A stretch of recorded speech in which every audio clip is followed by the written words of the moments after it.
Zechariah 7:1 through 8:23. Devotional focus verse. Thus saith the Lord of hosts, if it be marvelous in the eyes of the remnant of this people in these days, should it also be marvelous in mine eyes, saith the Lord of hosts? Zechariah 8:6. Amy Carmichael was born into a Christian family in Ireland in December of 1867, and at the age of 15, she gave her heart to God.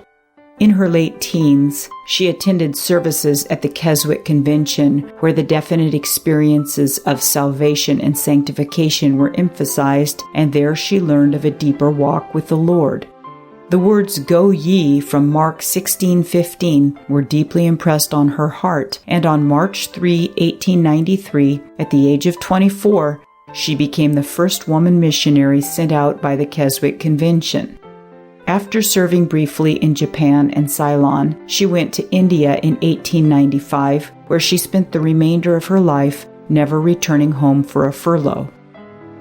During Amy's travels around the villages of southern India, she learned the horrifying truth that parents were selling their little girls to the priests and priestesses of the Hindu temples throughout the area. This was the beginning of Amy's lifelong mission to rescue young girls from that fate. By 1901, Amy's home in Dohnavur, India, was housing 50 children rescued from temple prostitution. To those little ones, she was known simply as Amma or Mother. Slowly, Amy became aware that young boys of southern India were also being sold and used in the same degraded manner. She explained the boys' plight to her ministry contacts, but was told it was impossible for anything to be done about the situation. Despite her pleas, they insisted that there simply were not resources to build a facility for boys, nor workers to staff it. However, Amy was a woman of prayer, and she began to pray fervently about the matter. One day, as she walked near a waterfall and pondered its beauty, a voice spoke a promise to her heart. "Can I, who do this, not do that?" That settled the matter for Amy. She knew God would bring it about. In time, a baby boy was brought to her for care. Taking that as a sign, she had a field next to the girls' compound surveyed and came up with the design for a boys' orphanage there. She also asked God to send a specific confirmation that this was His will, a donation of 100 British pounds, and told her staff that she had made that request of God. The very next day, a donation of 100 pounds was received in the mail. Less than 10 years later, nearly 80 boys were being cared for at Dohnavur. Today, the Dohnavur Fellowship is still a refuge for at-risk boys and girls. Those who insisted a home for the exploited boys of India was impossible remind me of the people of Judah who considered Zechariah's prophecy of a transformed Jerusalem to be too fantastic to believe. The prophet had relayed God's promises, but the temple was only half built at that time, and the walls encompassing their city were still broken down. It seems the people thought, how could that ever happen? God saw the doubt in their hearts. In today's focus verse, He said, in essence, what seems unbelievable to you is no great thing for me. Though the discouraged remnant in Jerusalem found it hard to imagine that their land would one day enjoy great peace and that God Himself would reign from their city, we know that will happen. One day Jerusalem will be a safe and holy place, honored throughout the world, and the governing center of the Messianic kingdom of Jesus Christ. Like Amy Carmichael, let's settle in our hearts that when God makes a promise, we can count on it being fulfilled, no matter how impossible the situation might seem. God is trustworthy, and He keeps His word. Background information. 2 years after Zechariah's night visions, the prophet received another message from the Lord. This one was in response to a question regarding ritual fasts on anniversaries pertaining to the Babylonian captivity. In these chapters, God gave Zechariah a two-part answer for the people. In chapter 7, God explained what He requires of His people and why He had decided to punish them with exile. Chapter 8 continues the response, offering a series of promises regarding the future restoration of Israel and encouragement for the people of Zechariah's day.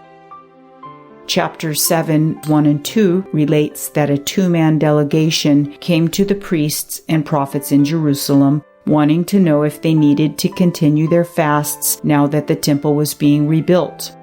Although they inquired specifically about a fast that mourned the burning of the temple, Zechariah responded with a broader review of all their fasts. While in exile, the Jews had added several new fasts to the God-ordained fast on the Day of Atonement. These additional fasts lamented tragic events in the defeat of their nation, the beginning of the siege, the destruction of the temple, the assassination of Gedaliah, and the final capture of Jerusalem.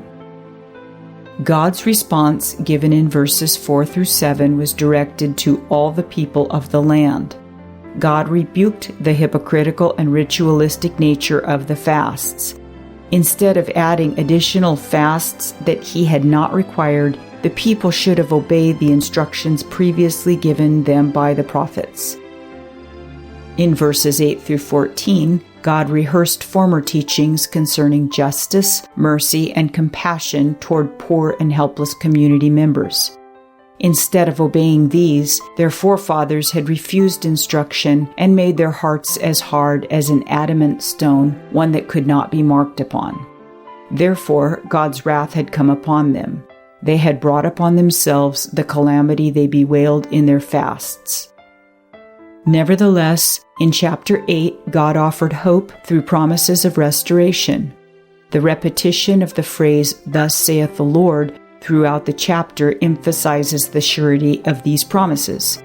A partial fulfillment of some of these promises has occurred, but many of the blessings described for Israel will come in the end times. The fact that Jerusalem will become a safe, thriving place under the Messiah's rule is illustrated by the depiction of extreme old age together with youth, verses 4 and 5. In troubled times, the elderly and the young are the first to perish. In verse 6, the word marvellous denotes something difficult to believe. In essence, God asked the rhetorical question, if the promises of a safe, transformed, prosperous Jerusalem seem unbelievable, does that mean such promises are difficult for me? He went on to promise deliverance for his people from the east and the west, denoting the whole earth. Jerusalem will be enlarged to hold them, and they will worship and serve God together in truth and righteousness. The next portion of text, verses 9 through 13, opens and closes with the words, "Let your hands be strong." This was a message of encouragement for those rebuilding the temple.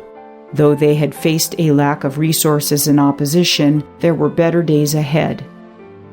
Verses 14 through 17 indicate that God's promises were contingent upon the renewal of the covenant standards exemplified by practicing truth, righteousness, and love towards each other.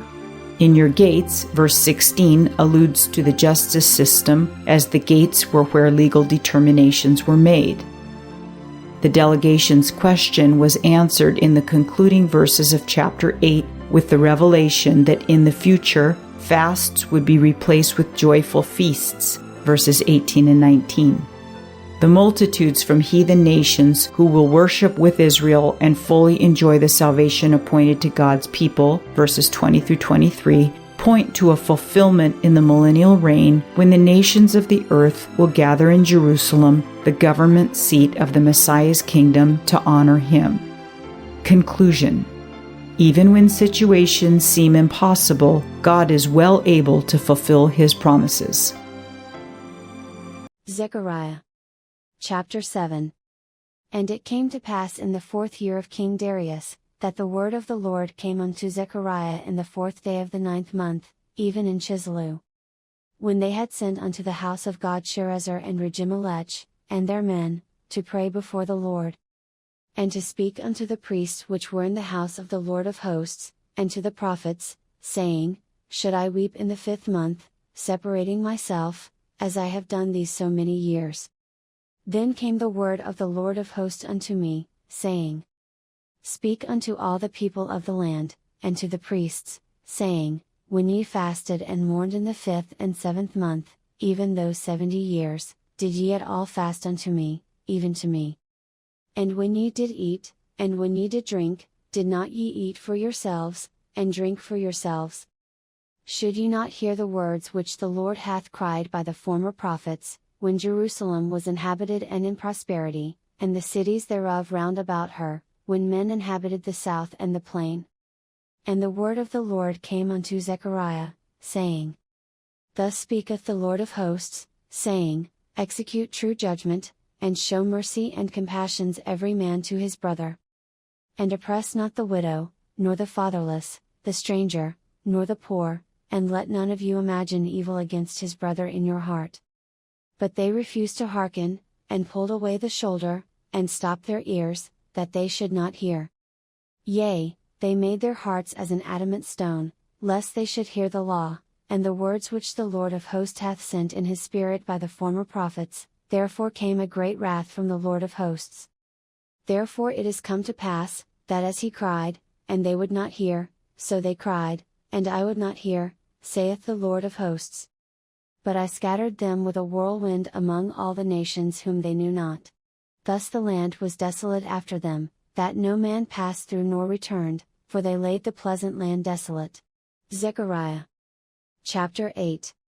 Again the word of the Lord of hosts came to me, saying, Thus saith the Lord of hosts, I was jealous for Zion with great jealousy, and I was jealous for her with great fury. Thus saith the Lord, I am returned unto Zion, and will dwell in the midst of Jerusalem, and Jerusalem shall be called a city of truth, and the mountain of the Lord of hosts a holy mountain. Thus saith the Lord of hosts, There shall yet old men and old women dwell in the streets of Jerusalem, and every man with his staff in his hand for very age. And the streets of the city shall be full of boys and girls playing in the streets thereof. Thus saith the Lord of hosts, If it be marvellous in the eyes of the remnant of this people in these days, should it also be marvellous in mine eyes? Saith the Lord of hosts. Thus saith the Lord of hosts, Behold, I will save my people from the east country, and from the west country. And I will bring them, and they shall dwell in the midst of Jerusalem, and they shall be my people, and I will be their God, in truth and in righteousness. Thus saith the Lord of hosts, Let your hands be strong, ye that hear in these days these words by the mouth of the prophets, which were in the day that the foundation of the house of the Lord of hosts was laid, that the temple might be built. For before these days there was no hire for man, nor any hire for beast, neither was there any peace to him that went out or came in because of the affliction, for I set all men every one against his neighbor. But now I will not be unto the residue of this people as in the former days, saith the Lord of hosts. For the seed shall be prosperous, the vine shall give her fruit, and the ground shall give her increase, and the heavens shall give their dew, and I will cause the remnant of this people to possess all these things. And it shall come to pass, that as ye were a curse among the heathen, O house of Judah, and house of Israel, so will I save you, and ye shall be a blessing. Fear not, but let your hands be strong. For thus saith the Lord of hosts, As I thought to punish you, when your fathers provoked me to wrath, saith the Lord of hosts, and I repented not. So again have I thought in these days to do well unto Jerusalem and to the house of Judah. Fear ye not. These are the things that ye shall do: speak ye every man the truth to his neighbor, execute the judgment of truth and peace in your gates.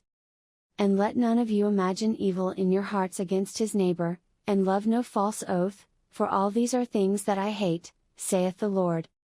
And the word of the Lord of hosts came unto me, saying, Thus saith the Lord of hosts, the fast of the 4th month, and the fast of the 5th, and the fast of the 7th, and the fast of the 10th, shall be to the house of Judah joy and gladness, and cheerful feasts. Therefore love the truth and peace.